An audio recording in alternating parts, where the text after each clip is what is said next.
Hello and welcome to the McCord List today. I'm Rachel McCord, also known as your talk show bestie, and I'm so excited you guys are here. Oh my goodness.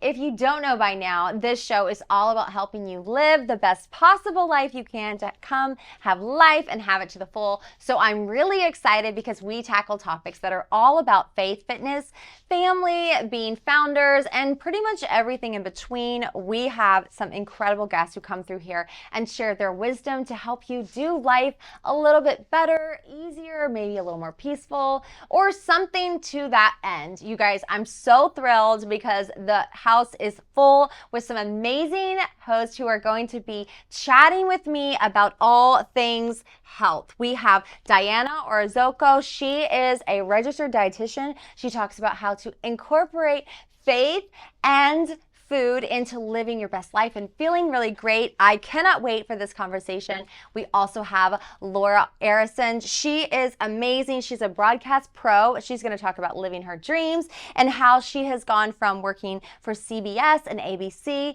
to now starting her own platform. In fact, who knows, maybe the McCord List Media Network will start producing some of her fun stuff. She's so talented and I cannot wait to chat with her. Speaking of talent, Natalie Nora is here in the studio and she is going to drop it down on how she has built this incredible public brand. She's an influencer and she's talking about all things balancing life on her channels. I can't wait to ask her all the questions because you guys know I'm a working mama and I'm always trying to get the tips on how to balance everything at home. I know you're feeling the same way. So I'm so glad you're here. Don't you go anywhere. We'll be right back with the McCord List today. I'm Rachel McCord.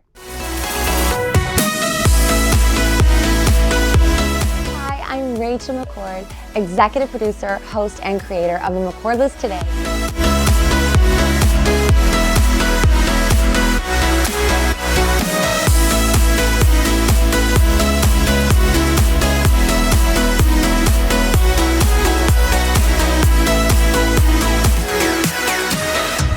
Welcome back to the McCord List today. I'm Rachel McCord, sitting down with Diana Orozco. She is a registered dietitian.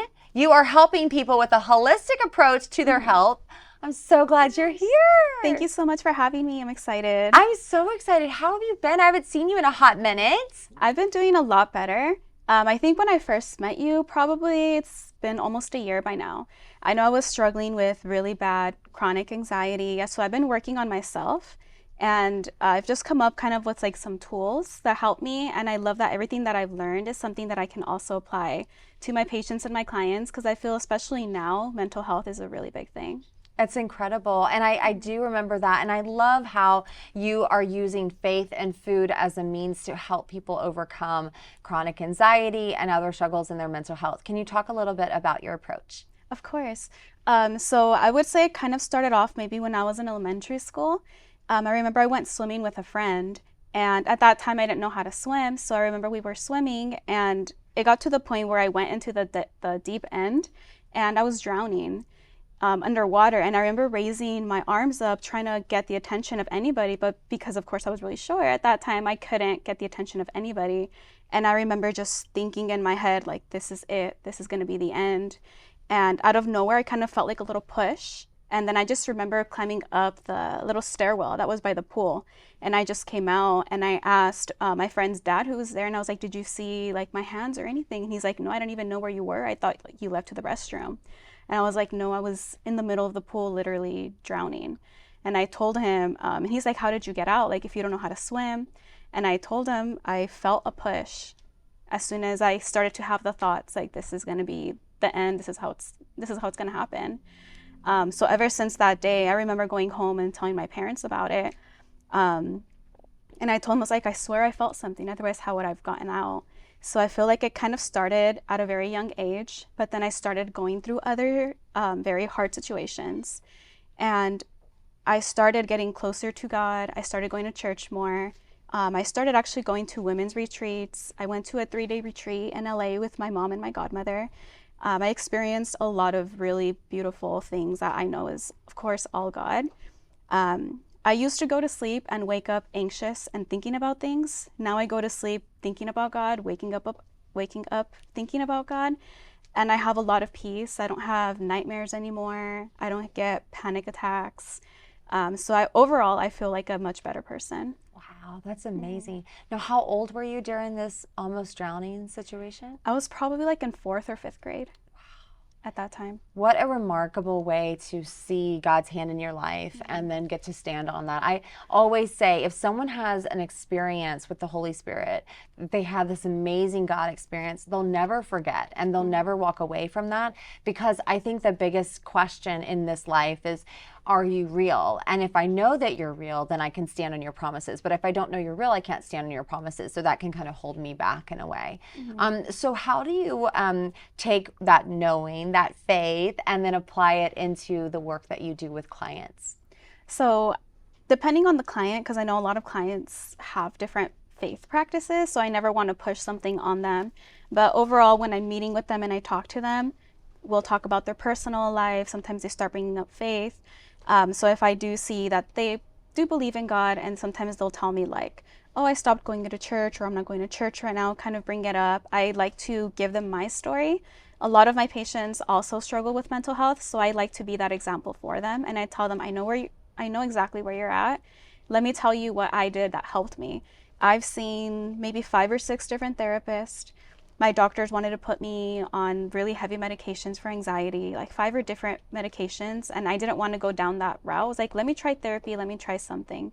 But I've tried a lot of different things, and the only thing that helped me was going to church consistently, doing Bible studies, surrounding myself with other women that are also in the same path as me. So I feel like that helped me the best. So bringing that up to my clients and my patients and telling them there's hope. There's something else you can try. You can try this.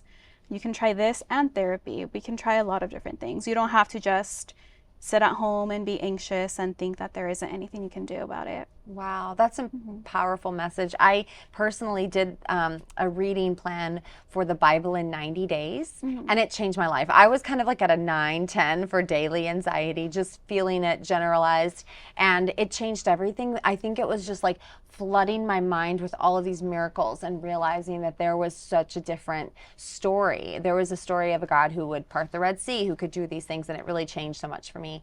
Now, I want to shift a little bit and talk more about the food, because I think it's so important what you put in your body. It is such a huge piece of it, and obviously that's a big part of the work that you do. So are there some simple practices that those at home could put into place to live a healthier life? Of course. So I know mental health and diet do go hand in hand. They do call the gut the second brain. So a lot of times when we're having gut issues, or we're maybe not having really much of a balanced meal, it does affect our gut. It affects the serotonin, which is our happy hormone. So you want to make sure your gut is healthy, have a good diet. Also, exercise plays a role. It helps your intestines and all the food move properly. So having a good, healthy gut will also affect your mindset.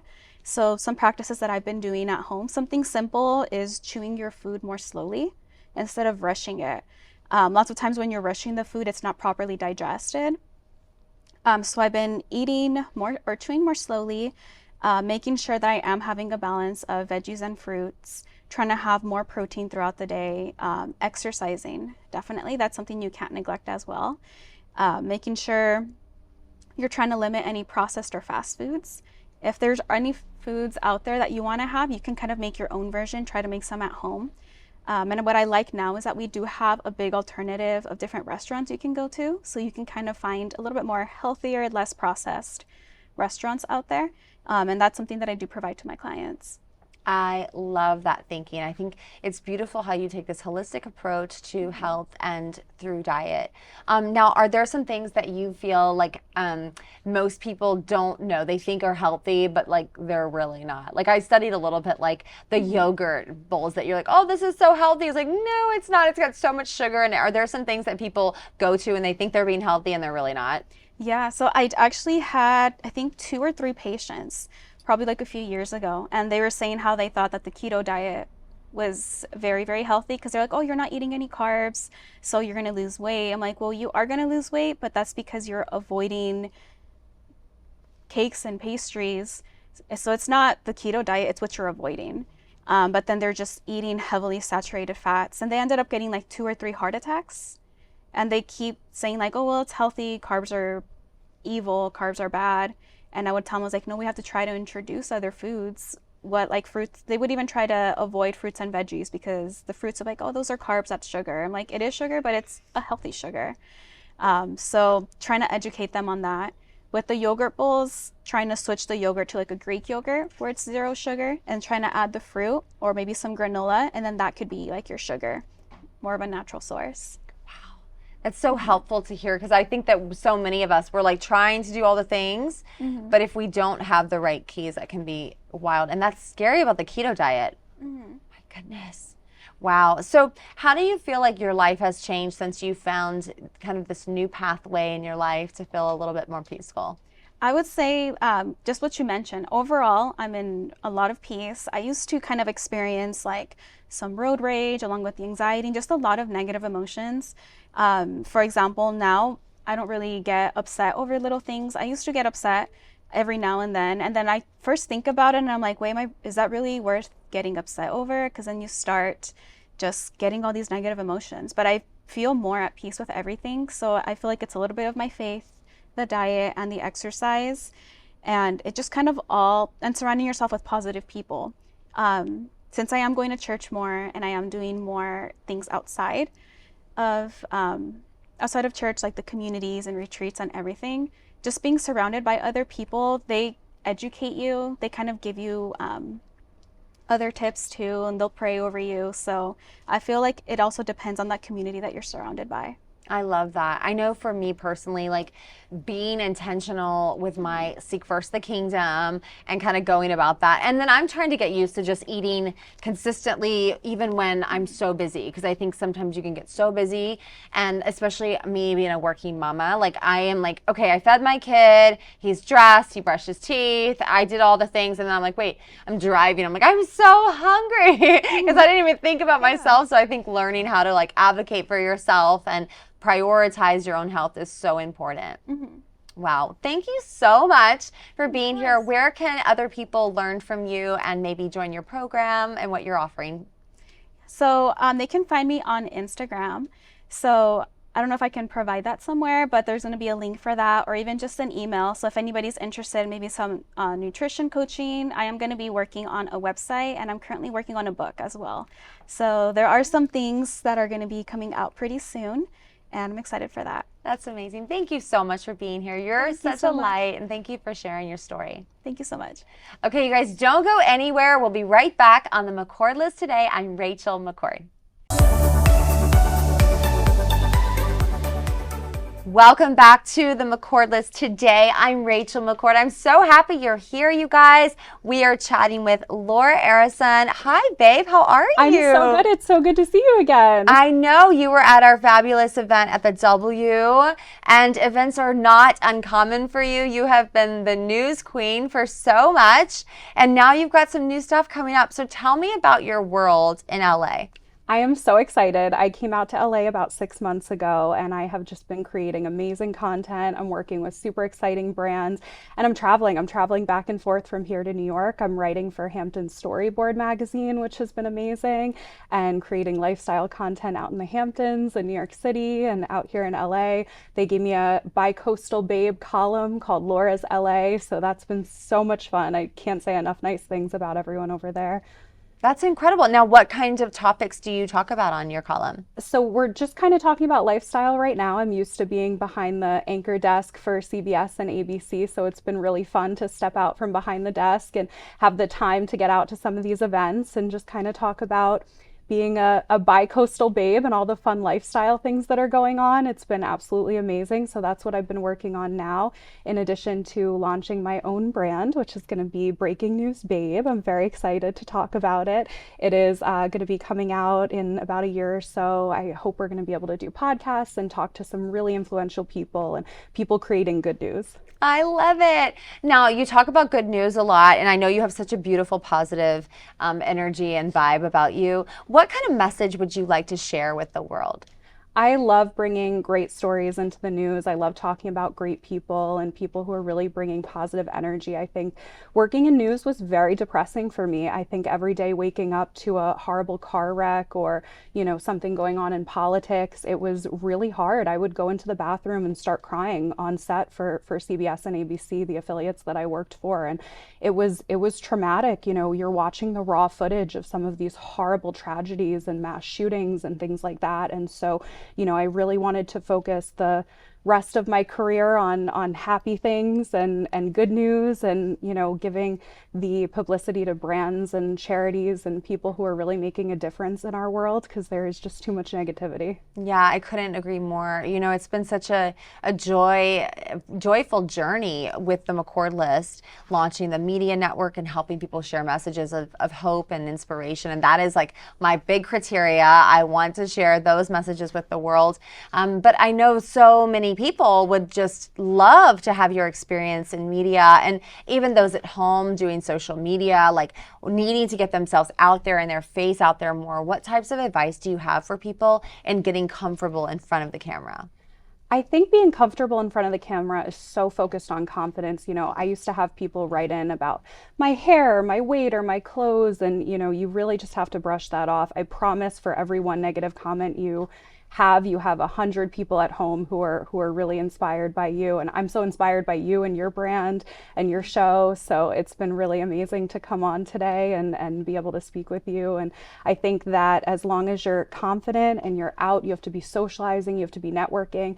And as far as finding events, I honestly am just on social media. Where are people hanging out? What are they doing? What places are they going? Sometimes I'll stop by a pop-up that's free and the brand will give you free things, or you mention what you're working on, or, even if you're a small brand, Breaking News Babe has 2 followers right now. So, and I've already had a ton of people reaching out about what they can do and how, we can work together even, and different brands that want to be a part of it. So, don't think, oh, I'm too small for this. Just keep pushing. And, if you walk in and you're that brand, then they will, be happy to meet you and you'll be happy to meet them, and just have that confidence. And, I don't think it's false. I think that, a lot of people have this imposter syndrome, but I think that as long as you believe in yourself, you're not an imposter. You're your brand.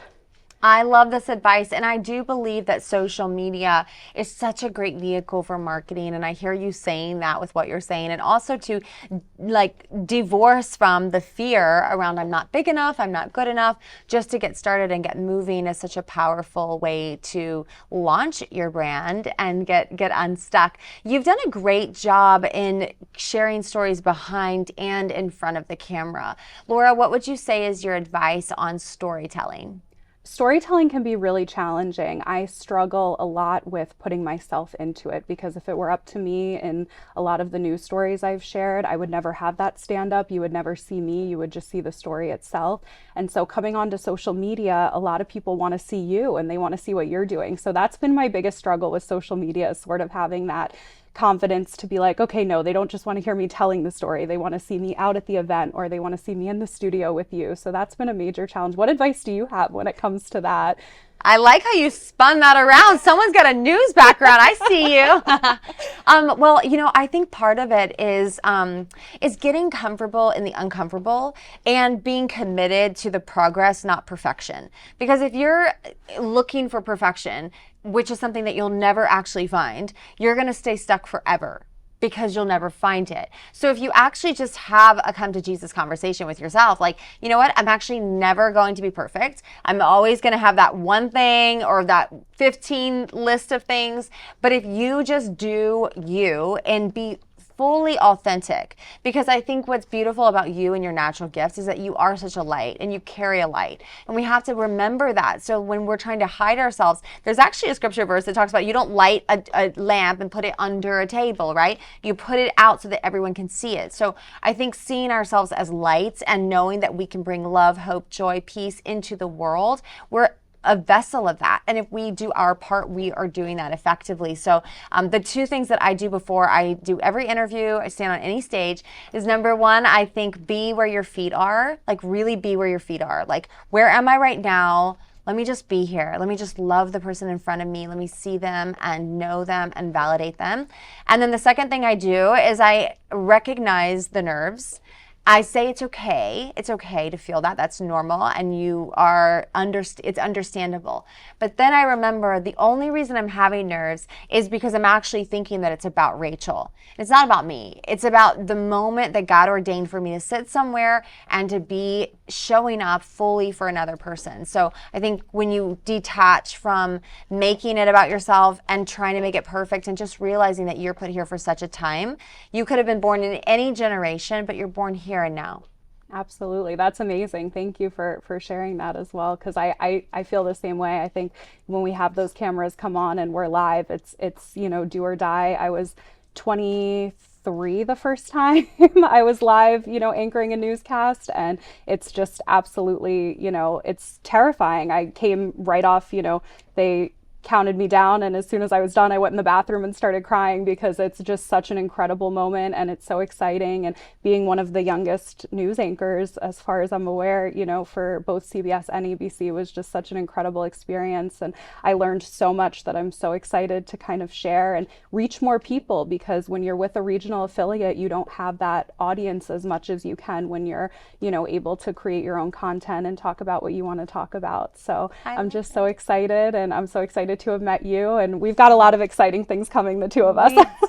We do. Stay tuned, you guys. Wait, so I have a question. How did you get into that? What a dream career. So I actually started as a background actor. I have my degree in psychology. I focused in neuroscience, and I graduated college. I was miserable in my career. I had graduated college at 20, so I was not super sure what I wanted to do. I had a really tough position in that world, and the world of mental health is so challenging to work in, and I didn't have it in me to do it every day. I was, really, I'm very compassionate and I'm very empathetic, and it just was not the career for me, and I recognized that it wasn't the career for me, and I'm so glad I did.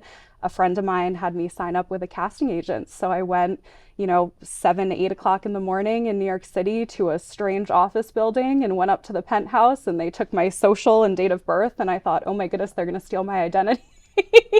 But sure enough, a few weeks later, I was cast for Law and Order, and I actually played a reporter on Law and Order. I worked on New Amsterdam, a show on NBC where I was background as a nurse, and I had a few roles there. I had some commercials, and through that was connected to some people in broadcasting, and ended up working for CBS affiliate and an ABC affiliate, and now we're here, we're in LA, we're doing exciting things, and it's been an incredible journey. But never think it's too late. You can always redirect, you can always change. I went to a fabulous International Women's Day gala, and that was my biggest takeaway, was no matter how old you are, you can always redefine your career, you can always redefine your brand and yourself. And I think I really needed to hear that, because I think I was so young, but I didn't know what to do next. And I think that's the beauty in it. Sometimes you don't know what's coming next, but life isn't fun if you don't know what's next, right?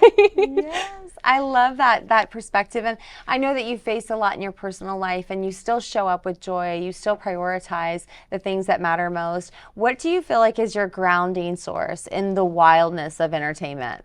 Faith has been incredibly close to me. My mom was recently diagnosed with cancer. That was part of the reason that I left ABC, and it's been a really tough journey, but she is doing so good. And my favorite thing to text people back is all the prayers are working, because I have so many friends and family that tell me that they're praying for us every day, and that's been just such an amazing journey. And I just stay happy. And my mom has been such an incredible light in my life too. And she, no matter how tough a day is, she's still laughing. We'll order Uber Eats to chemo.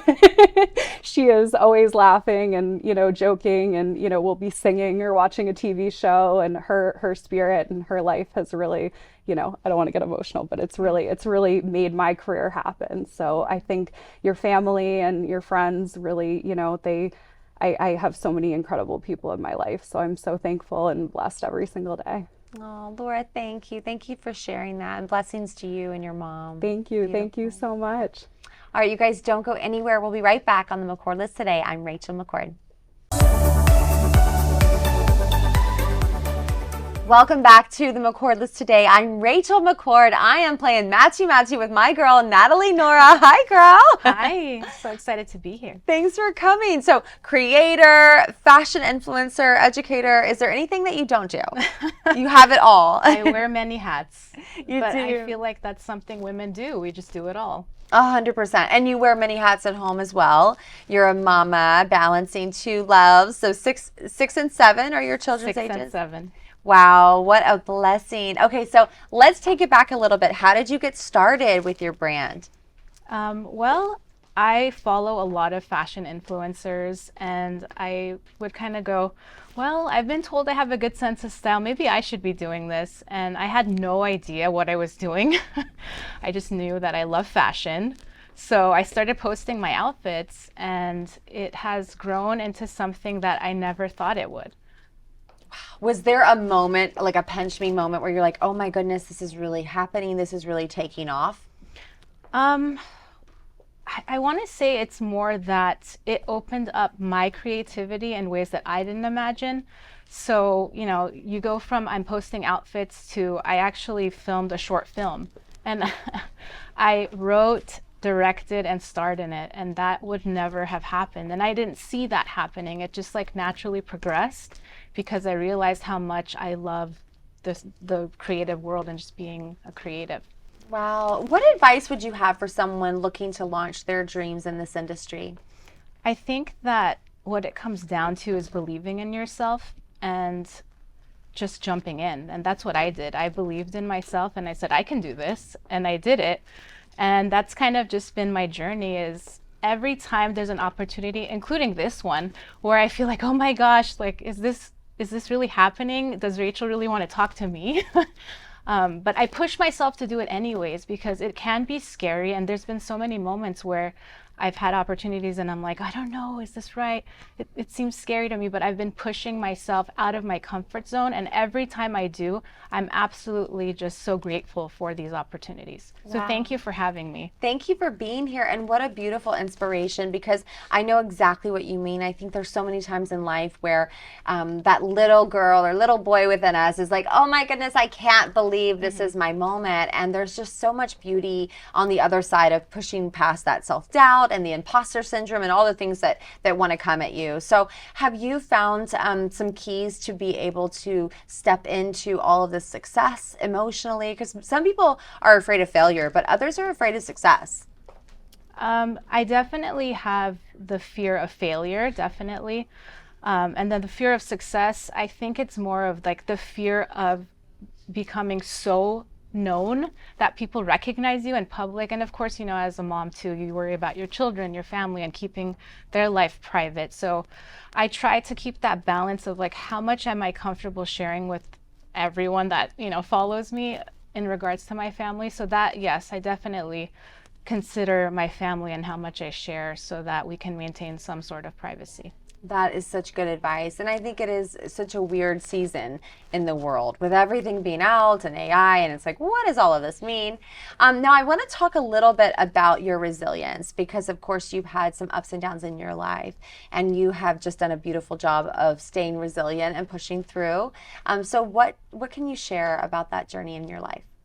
That's actually what inspired my short film, and it's called Phoenix in the Sand, and it's the story of resilience and the story of how I've felt my whole life, which is like I have this side of me that feels broken almost and weak, and there's this other side that is so strong, and that's what I, you know, and if you watch the film, it's just 2 minutes, you'll see I play two parts. So I play the broken Natalie and the strong Natalie, and she's literally like lifting her up off the floor and saying, you can do this. You've overcome so many obstacles in your life. This is just one more.